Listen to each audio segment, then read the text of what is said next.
നാടിനെ മുഴുവൻ വിറപ്പിച്ച കടുവക്കുട്ടൻ ഒരു ദിവസം ആകെ സങ്കടത്തിലായി. എന്താ മോനെ നീ ഇങ്ങനെ ഇരിക്കുന്നേ?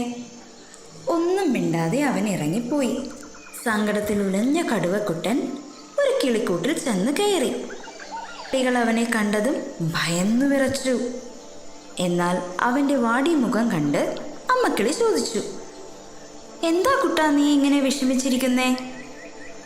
അവൻ സങ്കടത്തോടെ പറഞ്ഞു, എന്റെ ചിരിയെ കാണാനില്ല, നിങ്ങൾ ഇവിടെ എവിടെയെങ്കിലും കണ്ടോ? ഒരു നിമിഷം ആലോചിച്ചിട്ട് അമ്മക്കിളി പറഞ്ഞു, ഇവിടെ കണ്ടില്ല. ഇനി ചിലപ്പോൾ മീൻകൂട്ടത്തിൻ്റെ അടുത്തെങ്ങാനും ഉണ്ടാകും, അവിടെ ഒന്ന് ചോദിച്ചു നോക്കൂ. ചിരിയെ തേടി കടുവക്കുട്ടൻ വീണ്ടും അന്വേഷിച്ച് നടന്നു. അങ്ങനെ അവൻ മീൻകൂട്ടത്തിൻ്റെ അടുത്തെത്തി. മീനമ്മ അവനെ കണ്ടതും അത്ഭുതത്തോടെ ചോദിച്ചു, ഇതെന്താ പതിവില്ലാതെ ഈ വഴിക്ക്? കടുവക്കുട്ടൻ വലിയ സങ്കടത്തിൽ ചോദിച്ചു. നിങ്ങൾ എന്റെ ചിരിയെ കണ്ടോ? മീനമ്മ ചുറ്റും നോക്കിയിട്ട് പറഞ്ഞു, ഇല്ലല്ലോ, നീ ആ മലമുകളിൽ ഒന്ന് ചെന്ന് നോക്ക്. അത് കേട്ടതും അവൻ സങ്കടത്തോടെ വീണ്ടും ചിരിയെ തേടി കാടായ കാട് മുഴുവൻ അലഞ്ഞു. ഒരിടത്തും ചിരിയെ കണ്ടില്ല. അങ്ങനെ തിരിച്ചു വരുന്ന വഴി മഴ പെയ്യാനും തുടങ്ങി.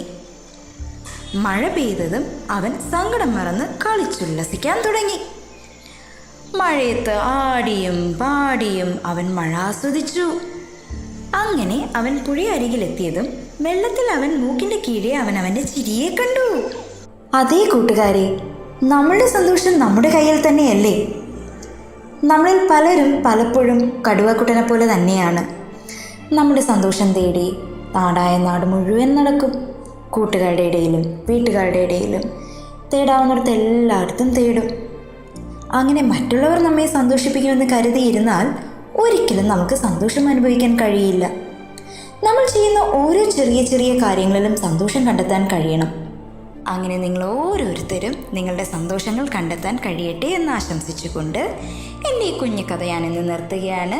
എല്ലാവർക്കും എൻ്റെ കഥ ഇഷ്ടപ്പെട്ടു എന്ന് കരുതുന്നു. നല്ലൊരു ദിനം ആശംസിച്ചുകൊണ്ട് നന്ദി, നമസ്കാരം.